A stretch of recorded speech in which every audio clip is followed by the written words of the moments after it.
Coba bayangin ini, sebuah pabrik di tengah kota kecil, tapi pintunya selalu tertutup. Nggak ada orang keluar masuk, nggak ada suara ramai dari pekerja.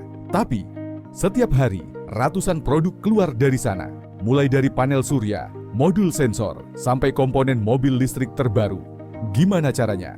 Di balik temboknya, lengan-lengan logam bergerak tanpa henti, didorong oleh sinyal listrik dan dikontrol oleh algoritma. Di langit-langit, sensor pintar mendeteksi setiap gerakan. Kamera AI membaca tanda-tanda kerusakan, bahkan sebelum ada yang rusak. Semua berjalan seperti orkestra yang tak terlihat, tanpa dirigen, tapi sempurna. Itu bukan pabrik masa depan, itu realitas hari ini. Dan itulah yang bakal kita bahas bareng dalam video ini. Halo semua, perkenalkan kami adalah kelompok dalam tugas kuliah AI dalam manufaktur. Ada Sultan Fatih Panggesangan, NIM 067, dan M. Obaidan Fauzi, NIM 064. Kami dari Program Studi Pendidikan Teknik Mesin Universitas Negeri Surabaya. Dan hari ini, kita bakal bawa kamu ke dalam dunia yang penuh kejutan, robotika dan kecerdasan buatan dalam otomasi industri. Kita mulai dari yang paling dasar, tapi krusial. Apa itu robotika dan apa itu AI? Robotika adalah bidang yang menggabungkan teknik mesin, elektronika, kontrol, dan pemrograman untuk menciptakan mesin otomatis. Disebut robot yang bisa menggantikan atau bekerja sama dengan manusia. Robot itu ada yang bentuknya tangan lengan seperti di pabrik mobil, ada yang berupa kendaraan tanpa pengemudi, bahkan ada yang humanoid kayak Atlas dari Boston Dynamics yang bisa salto. Sementara AI atau Artificial Intelligence adalah sistem yang memungkinkan komputer untuk belajar dari data, mengenali pola, mengambil keputusan, bahkan beradaptasi. AI bisa memprediksi permintaan pasar, mendeteksi cacat produk, atau mengatur seluruh jalur produksi tanpa campur tangan manusia. Gabungan keduanya bikin mesin nggak cuma bergerak otomatis, tapi juga cerdas, fleksibel, dan adaptif. Inilah yang jadi tulang punggung otomasi modern. Jauh sebelum AI, bahkan sebelum komputer, umat manusia sudah bercita-cita membuat mesin bekerja untuk kita.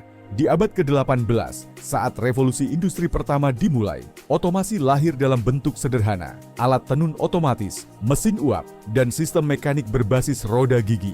Lompat ke abad ke-20, tahun 1961, robot pertama bernama Unimaid mulai kerja di pabrik General Motors. Dia nggak punya mata, nggak bisa mikir, tapi bisa ngelas logam berat dengan presisi luar biasa. Itu adalah momen krusial. Lalu datang era komputerisasi, tahun 1980-an hingga 1990. Sistem PLC dan HMI mulai menggantikan kontrol manual. Otomasi jadi semakin pintar, meski masih berbasis logika tetap. Masuk ke tahun 2000-an, muncul cobot, robot kolaboratif, yang bisa kerja bareng manusia. Lalu di tahun 2010 ke atas, AI masuk ke industri, machine learning, vision system, edge computing, semuanya berkembang pesat. Hari ini, kita hidup di era di mana pabrik bisa mengatur dirinya sendiri. Kalau kamu pikir otomasi itu cuma soal robot lengan yang bisa angkat barang, kamu belum lihat keseluruhannya. Faktanya, sistem otomasi modern adalah gabungan dari berbagai komponen yang saling terhubung, layaknya tubuh manusia, lengkap dengan otak, mata, saraf, dan jantung digital. Pertama, kita punya robot industri. Ini adalah otot dari sistem. Mereka melakukan kerja fisik, mengelas, memotong, menyusun, hingga merakit. Lalu ada sensor dan aktuator. Sensor bertindak sebagai mata dan telinga, membaca kondisi lingkungan. Apakah suhu terlalu panas? Apakah ada getaran abnormal? Sedangkan aktuator, mereka mengubah sinyal menjadi gerakan, seperti mengatur katup atau memutar motor. Kemudian ada controller seperti PLC, Programmable Logic Controller, yang mengatur logika kerja. Tapi saat AI masuk, fungsi kontrol ini jadi semakin kompleks dan bisa belajar dari data. Dan jangan lupa jaringan komunikasi. Semua data dari mesin, sensor, dan robot harus dikirim real-time lewat protokol industri seperti Modbus, OPC-UA, atau bahkan 5G. Lalu puncaknya, sistem AI dan machine learning. Disinilah keputusan besar diambil. Sistem ini bisa mendeteksi anomali, memprediksi perawatan mesin, hingga menyesuaikan alur kerja tergantung kebutuhan produksi. Kalau bicara negara terdepan dalam otomasi, kita nggak bisa lepas dari nama-nama besar. Jepang, Jerman, Korea Selatan, Amerika Serikat, dan tentu saja Cina.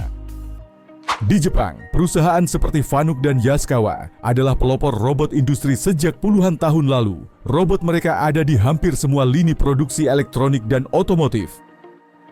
Jerman, mereka punya Industri 4.0, sebuah inisiatif nasional yang fokus mendorong integrasi antara dunia fisik dan digital di industri. Di sana, setiap komponen produksi terhubung secara digital. Korea Selatan dengan Samsung dan Hyundai sudah menerapkan cobot dan sistem AI untuk prediksi kerusakan mesin secara real-time. Dan jangan remehkan Cina, mereka bukan cuma pengguna otomasi, tapi juga produsen besar. Pabrik di Shenzhen bisa produksi ponsel 24 jam non-stop dengan lebih banyak robot daripada manusia. Sementara Amerika Serikat memimpin dalam integrasi AI dan IoT dengan perusahaan seperti Tesla yang merancang pabrik cerdas penuh sensor dan data-driven decision. Siapa aja yang pakai otomasi? Jawabannya, hampir semua industri besar. Industri otomotif jelas jadi pionir. Di pabrik Toyota, Ford, dan BMW, hampir seluruh proses perakitan dilakukan robot, presisi, cepat, dan minim kesalahan. Lalu ada industri makanan dan minuman. Di sini, otomasi menjaga kebersihan dan kecepatan. Robot bisa mengisi botol, menutup kemasan, bahkan mengecek kualitas makanan pakai vision system.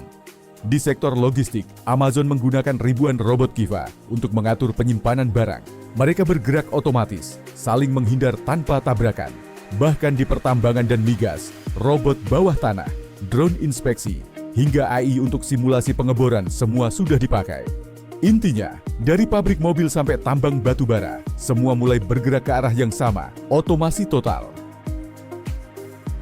Yang menarik, otomasi dengan robotika dan AI sekarang udah menyebar keluar dunia pabrik. Di bidang pertanian, misalnya, traktor sekarang bisa mengemudi sendiri. Robot pemetik buah bisa membedakan buah matang atau belum. Di sektor medis, robot bedah seperti Da Vinci Surgical System mampu melakukan operasi presisi ekstrem dengan kontrol dari dokter di ruangan terpisah. Di dunia konstruksi, printer 3D raksasa bisa mencetak rumah dalam waktu kurang dari 24 jam. Di hotel, robot pelayan bisa mengantar makanan ke kamar. Dan bahkan di restoran cepat saji, seperti di Jepang atau AS, kamu bisa nemuin robot yang masak burger, bikin kopi, sampai mencuci piring. Gimana menurut kamu? Kalau robot dan AI bisa kerja di hampir semua sektor, menurutmu pekerjaan apa yang paling aman dari otomasi? Tulis di komentar dan kita akan diskusikan di akhir video. Otomasi bukan cuma soal efisiensi, keuntungannya luar biasa besar, produksi lebih cepat, kualitas konsisten, resiko kecelakaan kerja menurun drastis. Tapi tentu saja, tantangan juga datang. Biaya awal investasi robot sangat mahal, sistem harus di-maintain dan butuh engineer yang paham teknologi tinggi. Yang paling besar, dampak ke tenaga kerja, banyak pekerjaan manual tergantikan. Tapi di sisi lain, muncul pekerjaan baru, seperti analis data industri, teknisi AI, hingga integrator sistem. Tantangannya bukan hanya teknologi, tapi sosial dan pendidikan. Masa depan, kita bakal lihat robot yang makin otonom. AI generatif mulai dipakai untuk desain produk. Digital twin, kembaran digital dari sistem nyata, jadi standar di pabrik besar. Dan Edge AI akan bikin setiap sensor punya otak kecil sendiri. Ini revolusioner, artinya robot bisa ambil keputusan sendiri tanpa koneksi internet pun. Bayangkan, robot yang bisa kerja, belajar, memperbaiki dirinya sendiri. Kita menuju ke sana, perlahan, tapi pasti. Ini yang paling penting, karena ketika teknologi berubah, manusia juga harus berubah. Pendidikan teknik harus adaptif. Mahasiswa teknik mesin, seperti kami di Universitas Negeri Surabaya, harus bisa nggak cuma bikin mesin, tapi ngerti coding, data, dan sistem cerdas.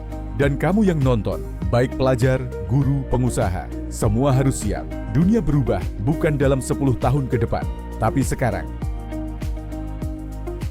Robot dan AI bukan musuh kita. Mereka adalah alat. Alat yang kalau kita ngerti cara pakainya, bisa bantu hidup jadi lebih baik. Otomasi industri bukan soal mengganti manusia, tapi mengangkat kemampuan manusia ke level yang lebih tinggi. Kita bukan harus bersaing dengan mesin. Kita harus belajar bekerja sama dengan mereka. Kami, Sultan Fateh Panggesangan NIM 067 dan M. Obaidan Fauzi NIM 064. Kami dari Program Studi Pendidikan Teknik Mesin Universitas Negeri Surabaya. Hari ini nggak cuma mau berbagi informasi, Kami ingin mengajak kalian semua, mahasiswa, dosen, praktisi, bahkan pelajar SMA yang mungkin lagi nonton ini, untuk ikut berpikir kritis, untuk tidak takut pada perubahan, tapi justru bersahabat dengan masa depan.